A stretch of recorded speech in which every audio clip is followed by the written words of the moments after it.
کیونکہ امریکہ کے ساتھ پاکستان کے جو تعلقات ہیں ان کو مزید مستحکم اور استوار رکھنے کے لیے ندیم انجم صاحب جو ہیں وہ ایک بہت اچھی چوائس ہے. تو ممکنات میں سے ہے کہ ان کو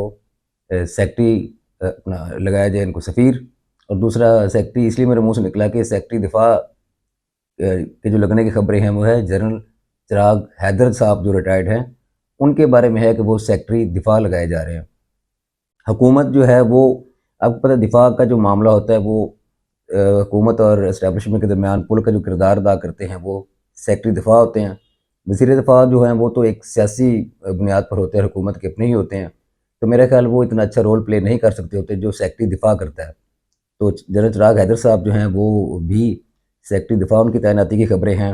اور اسی طرح پھر جنرل ندیم احمد انجم صاحب کے بارے میں بھی ہے کہ یا تو ان کو وزیر اعظم کا مشیر برائے دفاع لگایا جا سکتا ہے، یا پھر امریکہ میں ان کو سفیر لگایا جائے گا، اور ان کی جگہ نیا چہرہ جو ڈی جی آئی ہے وہ لایا جائے گا، تاکہ ایک جو پی ٹی آئی کے ذہن میں یا باقی جو جماعتیں ہیں، سیاسی جماعتیں، ان کے ذہن میں ہے کہ مبینہ دھاندلی ہوئی تھی، اس پر وہ سارا کا سارا جو ہے وہ الزام جنرل ندیم احمد انجم صاحب کے اوپر ہی آتا ہے. تو فیس چینج ہونے کے بعد بھی ذرا تھوڑا سا میرے خیال تنقید میں کمی واقع ہو سکتی ہے. لیکن کیونکہ ان کا اب تک ورکنگ ریلیشن شپ جو تھا وہ بہت اچھا تھا آرمی چیف صاحب کے ساتھ بھی اور شہباز شریف صاحب کے ساتھ بھی، لہٰذا ان کو کہیں نہ کہیں اکاموڈیٹ کیا جائے گا. اور دو یہ چیزیں آ رہی جو میں نے عرض کی کہ اس پہ شاید ہو سکتا ہے ان کو تعیناتی کی جائے، اور آئندہ اس میں چند ماہ لگیں گے. کیونکہ ویسے دیکھا جائے تو ندیم انجم صاحب جو ہیں وہ سپتمبر کے اندر ریٹائرڈ ہو گئے تھے، لیکن نگران وزیر اعظم انوار اللہ کاکڑ صاحب جو ہیں انہوں نے ان کو غیر معینہ مدت کے لیے یا اگلے آرڈر تک کے لیے ان کو ایکسٹینشن دی ہوئی تھی، یعنی کہ کوئی لمٹ نہیں تھی. لیکن اب ظاہری بات ہے ڈی جی آئی کی جو تعیناتی ہوتی ہے وہ پرائم منسٹر ہی کرتا ہے،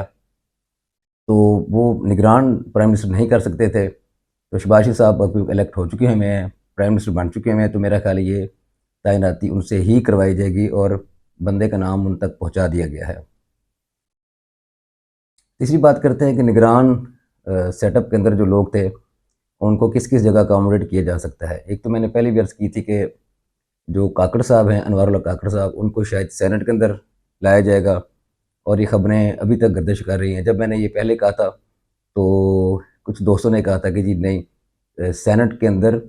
یوسف رضا گیلانی صاحب کو لایا جائے گا، لیکن میں نے اس وقت بھی نگیٹ کیا تھا. میں نے کہا تھا کہ ان کو نہیں لایا جائے گا. اس کی وجہ کیا تھی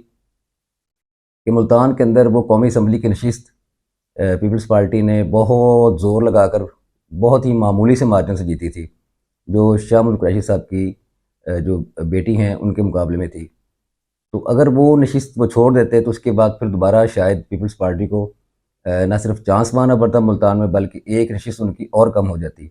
اس لیے بہتر سمجھا انہوں نے، اور میرے ذہن میں بھی یہی تھا کہ وہ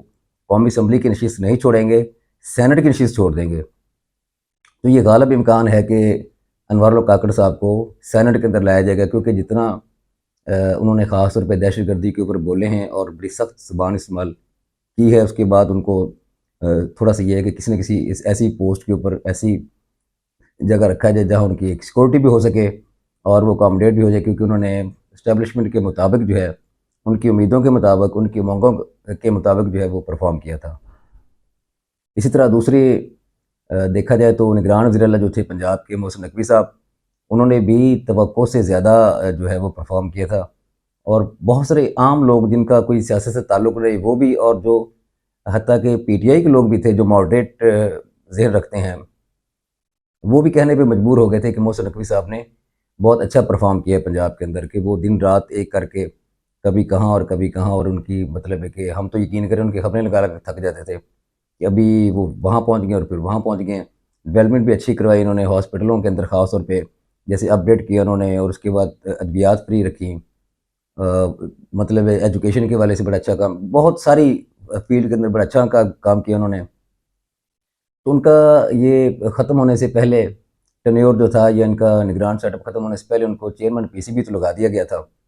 لیکن اب یہ بھی غالب امکان ہے کہ شاید ان کو وزیر داخلہ یعنی مشیر داخلہ، کیونکہ وزیر تو وہ اس لیے الیکٹ نہیں ہوئے نا، تو مشیر داخلہ وفاقی حکومت میں وہ بھی لگایا جا سکتا ہے. کیونکہ رانا ثناء اللہ صاحب کا جو نام ہے وہ صوبائی وزیر داخلہ کے طور پہ آ رہا ہے. مرکز میں میرا خیال ہے شاید ایک خبریں آ رہی ہیں کہ وہ محسن نقوی صاحب کو مشیر داخلہ لگایا جا سکتا ہے۔ اگلے پروگرام تک کے لیے اجازت دیجیے، اللہ حافظ۔